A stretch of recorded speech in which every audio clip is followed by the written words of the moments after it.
창세기 15장 1절부터 6절입니다. 창세기 15장 1절부터 6절을 제가 읽겠습니다. 이런 일들이 일어난 뒤에 주님께서 환상 가운데 아브라함에게 말씀하셨다. 아브라함아, 두려워하지 말아라. 나는 너의 방패다. 네가 받을 보상이 매우 크다. 아브라함이 여쭈었다. 주 나의 하나님, 주님께서는 저에게 무엇을 주시렵니까? 저에게는 자식이 아직 없습니다. 저의 재산을 상속받을 자식이라고는 다마스쿠스 녀석 엘리에셀 뿐입니다. 주님께서 저에게 자식을 주지 않으셨으니 이제 저희 집에 있는 이 종이 저희 상속자가 될 것입니다. 아브라함이 이렇게 말씀드리니 주님께서 그에게 말씀하셨다. 그 아이는 너의 상속자가 아니다. 너의 몸에서 태어날 아들이 너의 상속자가 될 것이다. 주님께서 아브라함을 데리고 바깥으로 나가서 말씀하셨다. 하늘을 쳐다보아라. 네가 셀 수 있거든 저 별들을 세어보아라. 그리고는 주님께서 아브라함에게 말씀하셨다. 너의 자손이 저 별처럼 많아질 것이다. 아브라함이 주님을 믿으니 주님께서는 아브라함의 그런 믿음을 의로 여기셨다. 이 창세기 15장은 크게 이제 두 단락으로 나누면은 1절부터 6절, 그리고 이제 7절부터 12절 이렇게 이제 구별할 수 있습니다. 어떤 내용으로 이제 구별할 수 있냐면은 1절부터 6절은 이제 후손에 관한, 즉 자손에 관한 약속이고 7절부터 이제 12절은 땅에 관한 약속입니다. 그 창세기를 보면 그 창세기 12장에 아브라함이 이제 이렇게 나오는데 하나님께서 아브라함에게 처음으로 나타나서 약속하시는 그 내용이 창세기 12장 1절에 나오죠. 그 창세기 12장 1절에서 나오는 그 약속의 내용도 후손에 대한 약속, 땅에 대한 약속입니다. 그리고 또 13장에도 그 약속이 나오는데 역시 그 후손에 대한 약속, 땅에 대한 약속입니다. 그러니까 하나님께서 아브라함에게 내가 너에게 이렇게 해주겠다라고 하는 그 약속을 하는데 그 약속의 내용이 두 가지, 즉 후손과 땅에 대한 약속인데 그게 이제 계속해서 반복해서 나오는 거죠. 12장에서도 나오고 또 13장에서도 나오고 그 다음에 오늘 읽은 15장에서도 이렇게 나옵니다. 근데 이제 그 내용을 이렇게 보면은 같은 땅 후손에 대한 약속, 땅에 대한 약속인데 그 각각의 내용들이 조금씩 확장되고 조금씩 내용이 더 이제 구체적이 되는 것을 이렇게 볼 수 있습니다. 예를 들면 이제 창세기 12장 1절부터 9절에 나오는 내용에는 내가 너로 큰 민족이 되게 하겠다. 내가 너의 자손에게 이 땅을 주겠다라는 굉장히 이제 포괄적인 약속을 해. 그것에 대해서 아브라함은 별다른 반응을 보이지 않습니다. 뭐 속으로 어떻게 생각했을지 모르지만 그냥 별다른 반응을 보이지 않고 하나님이 지시한 대로 가서 어디에 이르러서 하나님을 예배하고 제사를 드렸다. 이렇게 이제 끝나요. 그 다음에 이제 13장에서도 하나님이 또 아브라함에게 나타나서 약속을 하시죠. 이때는 어떤 사건 후에 나타나냐면은 그 아브라함의 이제 재산이 많이 늘어나고 아브라함을 따라왔던 조카 롯의 재산도 많이 늘어나서 서로 이제 그 목자들 간에 이제 다툼이 생겨서 더 이상 이렇게 두었다는 안 될 것 같아서 아브라함이 이제 갈라설 거를 제안하죠. 그래서 아브라함이 롯에게 네가 먼저 가라. 네가 먼저 선택하라. 어디로 갈지. 그리고 나는 네가 선택하지 않은 것을 가겠다라고 함으로 이제 롯과 이제 갈라섭니다. 그리고 그렇게 롯과 갈라서고 나서 하나님께서 이제 아브라함에게 나타나서 다시 약속을 하죠. 근데 그 내용을 보면은 12장의 내용보다 훨씬 더 구체적이에요. 그 이유는 뭐였냐면은 롯과 분리하는 과정이 그 하나님에 대한 신뢰의 과정이에요. 그 중간에 이제 애굽에 내려갔다가 막 그런 사건이 터지잖아요. 그걸 통해서 그 아브라함이 하나님을 배우고 하나님에 대한 신뢰가 점점 쌓여서 롯과의 관계에서도 롯과 이제 그 다툼이 일어나는 것을 해결하는 과정에서 하나님에 대한 어떤 신뢰가 있었기 때문에 먼저 이제 제시한 거죠. 그래서 하나님이 아브라함에게 그 신뢰한 만큼 조금 더 구체적으로 약속을 합니다. 그 다음 나오는 게 이제 14장이죠. 14장은 뭐 계속 우리가 살펴보았듯이 동방의 그 연합군이 지중해 가나안 지역의 여러 나라들을 식민 지배하고 있었던 그 동방의 그 연합군이 이제 가나안 지역의 그 나라들이 이제 우리는 이제 더 이상 지배를 받지 않겠다라고 독립선언을 하니까 처부수기에서 이제 그 동맹군을 결성을 해가지고 쳐들어오죠. 그래서 파죽 지세를 밀고 들어와서 가나안 지역 도시국가를 다 이제 멸망하게 생겼는데, 그때 이제 그 아브라함이 자기의 식솔들, 자기가 사병으로 이렇게 키웠던 군사들을 이끌고 그 동방군을 이제 무찌르죠. 그리고 이제 그 무찌르고 잡혀갔던 이제 포로들과 이렇게 재물들을 그러니까 다 이제 찾아가지고 이렇게 오고, 그 오는 와중에 그 멜기세덱을 살레망 멜기세덱을 만나게 되고, 그 살레망 멜기세덱으로부터 하나님이 어떤 분이신가를 배우게 됩니다. 멜기세덱이 가르쳤던, 멜기세덱이 고백했던 하나님은 하늘과 땅을 지으신 가장 높으신 주 하나님이셨죠. 그래서 아브라함은 그 동방군을 무찌르는 이런 과정을 통해서 내가 믿는 하나님이, 내가 섬기는 하나님이 부족신 정도가 아니라 그냥 여러 부족신이 있는데 그 중에서 제일 뛰어난 신 이 정도가 아니라 천주의 주제, 하늘과 땅을 지으신 가장 높으신 주 하나님이구나, 진짜 이 하나님과 견줄 신이 없구나라는 것을 아브라함이 알게 됩니다. 그것을 이제 믿게 되는 거죠. 그리고 나서 이제 15장에서 다시 또 이 똑같은 약속이 반복되는 거예요. 근데 이제 15장의 이 약속은 훨씬 더 구체적이에요. 어떤 식으로 구체적이냐면은 12장, 13장과는 달리 12장, 13장은 아브라함의 반응이 없어요. 그러니까 뭐 제단을 쌓았다, 뭐 그런 행동적인 어떤 반응이 있지, 하나님이 말씀하셨는데 그 하나님 말씀에 대해서 아브라함이 어떻게 말했는가에 대한 내용은 전혀 없거든요. 12장도 그렇고 13장도 그렇고. 근데 이제 15장은 아브라함의 반응이 말로써, 하나님 말씀하시잖아요. 하나님이 말을 하는데 아브라함도 말을 하는 것으로 이 반응이 처음으로 나오는 게 이제 그 15장이에요. 그래서 이 15장에 보면은 아브라함 드디어 어떻게 이야기하냐면은, 지금 여러분 보이죠? 2절에 보면은 주 나의 하나님, 주님께서는 저에게 무엇을 주시렵니까? 저에겐 자식이 없습니다. 저의 재산을 상속받을 자손이라고는 다마스쿠스의 엘리에셀밖에 없습니다 라고 이야기하고, 그 다음에 이제 또 아래 7절부터는 이제 땅에 대한 약속이거든요. 땅에 대한 약속을 이렇게 보면은 몇 절이야? 네, 그쵸. 8절에 보면 또 주 나의 하나님, 우리가 그 땅을 차지하게 될 것을 제가 어떻게 알 수 있습니까? 라고 하므로 드디어 하나님이 내가 너에게 후손을 주겠다, 너에게 땅을 주겠다, 그리고 너의 후손은 별과 같이 많아질 것이다, 흙의 먼지처럼 많을 것이다, 그리고 네가 보이는 모든 땅을 차지할 거, 이렇게 했는데 그전까지는 그것에 대해서 아브라함 별 반응이 없었단 말이에요. 근데 지금 15장에서 이렇게 반응하죠. 그걸 어떻게 알 수 있습니까? 지금 나에겐 자식이 없는데 어떻게 그게 되겠습니까? 라고 반문을 하는데, 그럼 우리가 이런 반문에 대해서 어떻게 해석을 해야 되냐? 그러니까 12장, 13장은 아브라함이 아무 토를 달지 않았단 말이에요. 그냥 제단을 쌓았다 그랬단 말이죠. 근데 15장에서는 이제 반론을 제기하는 거죠. 어떻게 이런 일이 가능하겠냐?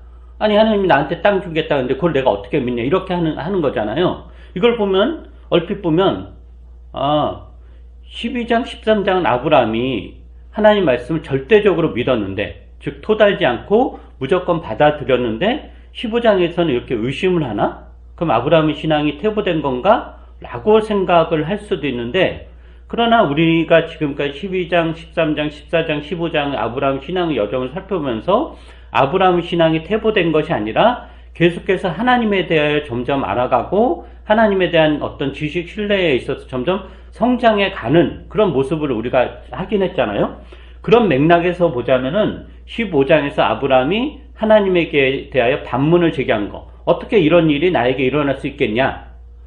땅을 주겠다고 했는데 그걸 내가 어떻게 믿겠냐? 무슨 그런 증거가 뭐가 있느냐? 지금 나에게는 아무 자식이 없는데 겨우 종밖에 없는데 이 종이 내 상속자가 될 거다. 그런데 무슨 나한테서 무슨 아들이 태어나가지고 당신의 말대로 이렇게 무슨 내 후손이 그렇게 번성하겠냐? 이렇게 이제 묻는 거잖아요. 그것이 불신앙, 하나님에 대하여 신뢰하지 않는 그런 반응이 아니라 드디어 아브라함이 하나님과의 신앙에 있어서 굉장히 그 하나님이 하신 그 약속에 대해서 드디어 아브라함이 진지하게 생각했다라는 것을 의미합니다. 그러니까 12장, 13장에서 하나님이 그렇게 약속했고 아브라함이 제단을 쌓았다 그럴 때는 아브라함 말이 없었다라는 것은 생각은 여러 가지가 있었겠지만 하나님이 하신 그 말씀에 대해서 그렇게 진지하게 생각하지 않았을지도 모릅니다. 우리는 이 성경 66권에 하나님의 말씀이 이게 하나님의 말씀이고 하나님의 대단한 약속들이 있잖아요. 근데 우리가 그런 대단한 약속들에 대해서 우리가 묻지 않잖아요. 그죠? 묻지 않는 이유가 100% 신뢰하기 때문에 묻지 않는 게 아니라 그냥 좀 거칠게 이야기하면 말 같지 않아서 안 묻는 거죠. 말 같지 않아서. 우리가 사람과 대화할 때도 누가 막 대단한 약속을 하면 그거에 대해서 우리가 반응을 안 하는 경우가 있잖아요. 반응을 안 할 때는 뭐죠? 말 같지도 않기 때문에 반응을 안 하는 거죠. 말 같지도 않으니까. 근데 누가 대단한 약속을 하는데 그게 말 같다라고 여겨질 때, 진짜 그런가 할 때 그때 뭐예요? 묻죠. 야, 이게 어떻게 돼? 어떻게 그런 일이 생길 수 있어? 라고 묻는 거죠. 드디어 아브라함에게 이게 생겼다는 거예요. 15장에서. 그러니까 이 표현은 그래서 12장, 13장의 침묵이 대단한 신앙이고 15장의 이 반문이 이 불신이 아니라 오히려 12장, 13장의 이 질문은 아브라함이 그거에 대해서 그렇게 그냥 대단한 약속을 했지만 그냥 그거는 그렇게 중요한 게 아니고 지금 나를 이집트에서 구해준 분, 지금 이 가나안 땅에 내가 살고 있는데 양떼와 소떼를 불려주시는 분, 요 정도로 이렇게 생각을 한 거죠. 이게 더 중요한 거. 그래서 이제 제단을 쌓고 반응을 했던 건데 15장에서 즉 멜기세덱과의 만남, 동방연합군을 이제 이렇게 이긴 이런 여러 가지 경험을 통해서 그리고 이제 15장에서 하나님 나타나서 구체적으로 또 약속을 하니까 드디어 이게 진짜 가능한 일인가? 이게 진짜 현실적인 일인가? 라는 생각을 하게 되었다라고 하는 거죠. 그래서 그 15장에서 이런 표현이 나오는 거 6절에 보세요. 15장 6절. 15장 6절을 보면은 드디어 이런 말이 나와요. 우리가 아브라함을 믿음의 조상 이런 표현을 하잖아요. 근데 그동안 없었던 게 표현이 나오는 게 6절이에요. 6절에 보면은 아브라함이 주님을 믿으니 주님께서는 아브라함의 그런 믿음을 의로 여기셨다. 그러니까 이전에는 없었던 표현인 거예요. 즉 12장의 약속 이야기, 13장의 약속 이야기에서 아브라함이 주님을 믿었다거나 주님이 아브라함의 믿음을 의로 여겼다라는 말이 없어요. 물론 아브라함이 주님을 믿지 않았다는 뜻은 아니에요. 왜냐면 제단도 쌓고 하나님의 말씀대로 계속 이동을 했었으니까 그러나 여기에서 이야기하는 믿음은 아브라함이 주님의 약속에 대해서 드디어 진지하게 생각했다. 드디어 믿기 시작했다라는 것을 의미하고 그리고 하나님께서 이러한 아브라함 믿음을 의로 여기셨다, 인정하였다라는 것을 의미합니다. 근데 이제 우리가 그럼 이 말씀 도대체 우리가 어떤 의미가 있을까? 그랬을 때 이러한 아브라함의 변화를 보고 아브라함이 이렇게 성장했구나. 하나님에 대한 아브라함의 신뢰가 점점 깊어져 갔으니 우리도 아브라함 본받아서 하나님을 점점 신뢰해야 되겠다. 이렇게 적용하는 것은 물론 그렇게 하는 게 틀린 건 아니지만 너무 나이브한 적용인데 이런 12장, 13장, 14장, 15장의 이러한 아브라함의 신앙의 어떤 변화를 보면서 우리가 더 유념해 두어야 될 것은 뭐냐면은 하나님이 어떻게 일하시며 하나님의 그의 백성을 어떻게 변화시켜 나가는가라는 것입니다. 그 15장 6절, 아까 봤던 15장 6절에서 아브라함이 주님을 믿으니 이 말이 나오잖아요. 이 말은 아브라함이 이렇게 하나님을 믿을 수 있게끔 하나님께서 아브라함을 가르치시고 인도하셨다라는 것을 우리가 알아야 됩니다. 즉 아브라함 스스로의 결단이나 결심으로 하나님을 믿었다라는 고백이 나오는 것이 아니라 이러한 고백이 나올 수 없게끔 하나님께서 아브라함을 인도하셨다. 즉 이러한 고백을 산출하게끔 하나님이 애를 쓰셨다라는 것을 알 수 있습니다. 그래서 아브라함 믿음은 하나님이 하신 일이고 하나님이 만들어낸 것이다. 즉 아브라함을 향한 하나님의 열심이 이러한 고백을 만들어낸 것이다 라고 볼 수도 있습니다. 그렇다면 우리가 이런 생각을 할 수도 있죠. 하나님이 다 만들어내셨구나. 하나님이 아브라함 믿음을 산출하셨구나. 이렇게 생각을 하면은 또 이런 의문을 가질 수 있어요. 그러면은 아브라함은 자신의 믿음에 있어서 한 일이 아무것도 없다는 말인가? 하나님께서 아브라함을 이렇게 다 만들어내셨다면 도대체 아브라함은 뭘 했는가? 이런 믿음의 성장에서 아브라함의 역할은 무엇인가? 이런 의문이 들 수 있는데 그것에 대해서 오늘 조금 이야기를 해보려고 합니다. 이걸 크게 이야기하면 하나님은 그의 백성들과 어떻게 일하시는가라는 거죠. 어떻게 일하시는가? 물론 하나님이 일하시는 방법은 우리가 다 가늠할 수 없죠. 무궁무진한 하나님이시고 그래서 다양한 방법과 방식으로 그의 백성들 이끌어 가시면서 당신의 큰 일을 이루어 가십니다. 그런데 그 중에서 가장 핵심적이고 가장 중요한 방식은 뭘까? 하나님이 그의 백성을 가르치시고 인도하는 데 있어서 하나님이 사용하는 가장 중요한 핵심적인 수단은 뭘까? 라고 그랬을 때 그것은 말씀입니다. 말씀. 하나님이 말씀한다라는 거죠. 근데 이제 말씀이란 뭘까요? 말씀이란. 말씀은 다른 게 언어죠, 언어. 말이에요, 말. 그러면 말이란 뭘까? 물론 말에 여러 가지 기능이 있지만 가장 중요한 기능은 말은 뭐냐면은 대화이죠. 대화. 그러니까 하나님은 사람과 대화를 한다라는 거예요. 오늘 본 이 창세기 15장에만 봐도 하나님이 말씀하셨다라는 표현이 몇 번이나 나오냐면 8번이나 나와요. 15장이 그렇게 긴 장도 아닌데 하나님이 말씀하셨다, 하나님이 그에게 말씀하셨다, 하나님이 그에게 나타나서 말씀하셨다라는 표현이 8번이나 나와요. 그리고 15장에서 아브라함이 하나님에게 여쭈어 보았다. 하나님에게 물었다. 즉 아브라함 하나님이 말했다라는 거죠. 이런 표현도 2-3번 나와요.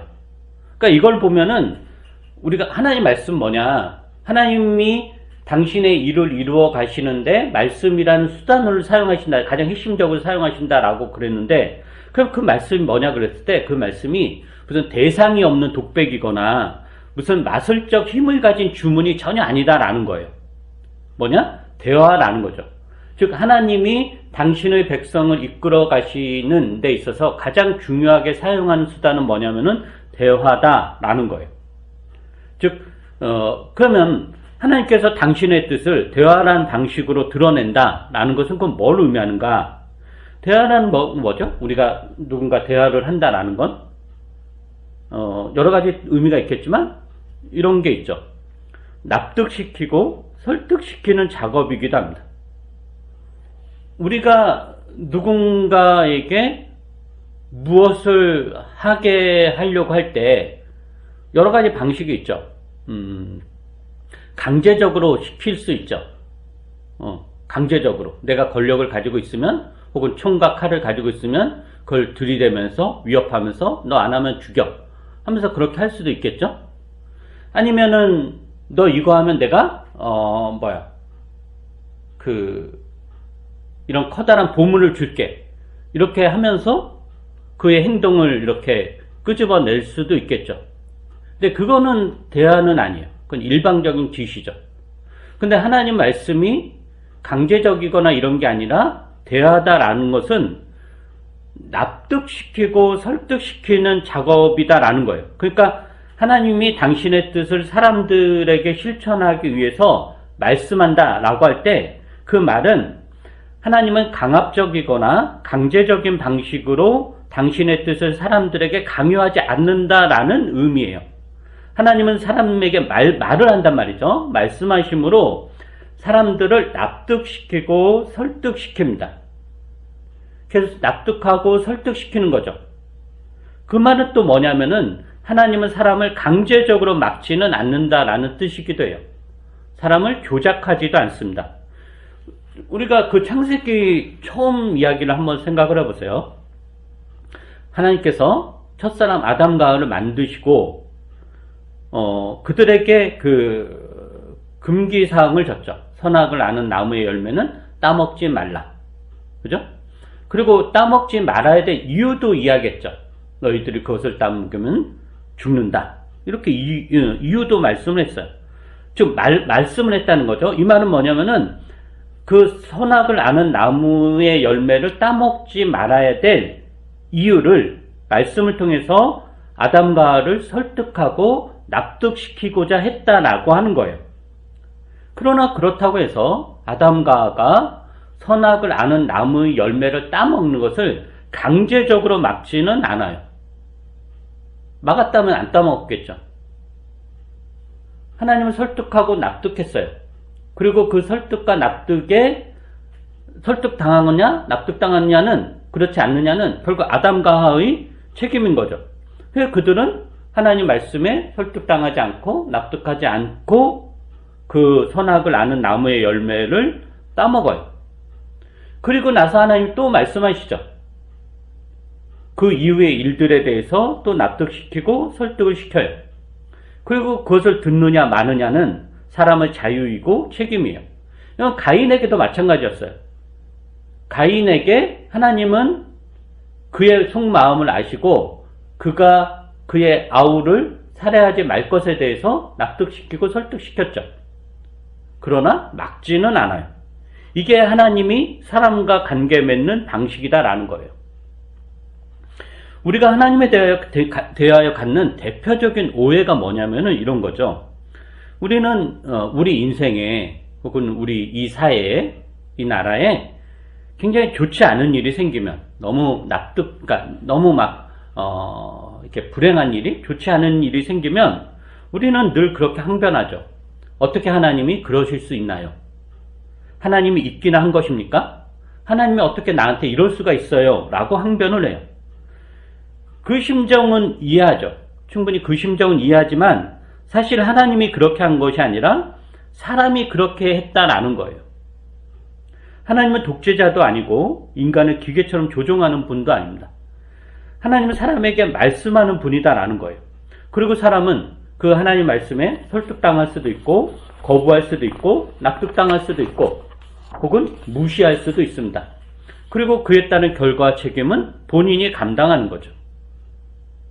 그래서 우리는 여기에서 이런 결론을 내릴 수 있습니다. 하나님이 우리에게 말씀이라는 방식으로 당신의 뜻을 드러내시고 인도한다라는 것은 우리에게 책임을 요구한다라는 뜻이기도 합니다. 하나님 말씀에 반응해야 될 책임이 우리에게 있는 거죠.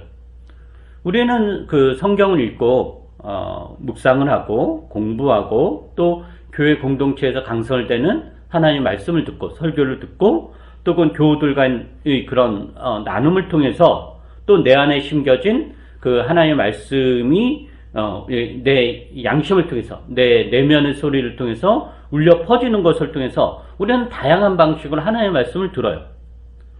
그리고 그런 것을 통해서 하나님은 당신의 비전을 보여주시고 그 비전에 동참하기를 원하시죠. 하나님 계속해서 말씀하시죠. 그리고 우리에게는 그러한 하나님의 말씀에 응답해야 될 책임이 있습니다. 즉 우리는 우리 인생에 대해서 우리가 속한 이 사회에 대해서 이 지구 공동체에 대해서 책임이 있다라고 하는 거죠. 그런데 그러한 책임을 하지 않고 우리 인생이 망가질 때 또는 사회가 엉망진창이 될 때 하나님이 어떻게 그럴 수 있느냐? 하나님이 없지 않느냐라고 항변하는 것은 하나님에 대한 큰 오해이고 하나님에 대한 불신이다라는 것입니다. 이런 맥락에서 하나님은 당신의 일을 다 하셨고 지금도 다 하고 계십니다. 왜요? 하나님은 말씀을 그친 적이 없기 때문입니다. 그런데도 우리의 신앙이 아직도 유아적 수준에 머물러 있다라는 것은 우리가 여전히 하나님 탓을 하는 그런 이유는 우리가 여전히 하나님 말씀을 무시하기 때문일 것입니다. 그러므로 이런 맥락에서 신자의 책임이 뭔가를 여러분들이 고민을 하셔야 됩니다. 하나님의 말씀을 들으시고 진지하게 반응하는 것, 하나님에게 묻는 것, 이게 신자의 책임이고 이 책임을 다하는 것으로 우리는 그 아브라함의 신앙에 동참하는 것이고 아브라함이 그의 신앙이 자라갔던 것처럼 우리의 신앙 역시 자라갈 것입니다. 기도하겠습니다. 우리에게 말씀하는 것을 늘 그치지 않으셨던 그리고 지금도 늘 말씀하시는 하나님, 우리가 우리의 불신앙과 무지와 우둔함으로 그 말씀을 듣지 않고 반응하지 않으면서 여전히 하나님 왜 내 인생을 이렇게 만들었고 이 사회를 이렇게 만들었는가라고 불평과 불신의 말을 쏟아놓습니다. 그러나 그것이 얼마나 하나님에 대한 오해인가를 오늘 말씀을 통해서 다시 한번 확인합니다. 하나님 늘 우리에게 말씀하십니다. 반응을 요구하십니다. 그리고 그 말씀에 따른 그 책임을 우리에게 요구하십니다. 결국 우리 인생이 또 이 사회가 어떻게 보면 하나님에게 달려있는 것이 아니라 그렇게 끊임없이 말씀하시는 그 하나님의 말씀에 우리가 어떻게 반응하느냐에 따라 달려있다라는 것을 오늘 말씀을 통해서 확인하며 우리가 가진 책임이 얼마나 막중하고 엄중한가를 다시 한번 고민하게 됩니다. 우리가 우리 인생을, 이 사회를 누구에게 맡길 수 없습니다.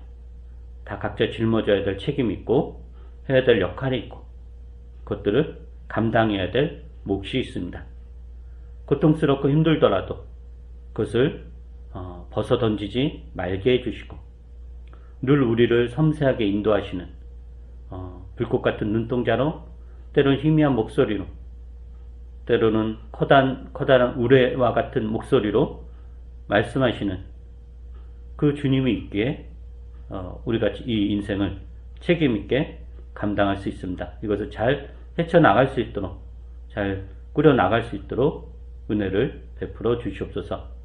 그래서 아브라함의 신앙이 자랐던 것처럼 하나님에 대한 신뢰가 점점 커졌던 것처럼 그래서 그의 반응이 구체적이었던 것처럼 우리 역시 그러할 수 있도록 은혜를 베풀어 주시옵소서. 감사드리며 예수님 이름으로 기도합니다. 아멘. 우리 찬송가 204장을 듣도록 하겠습니다. 204장입니다.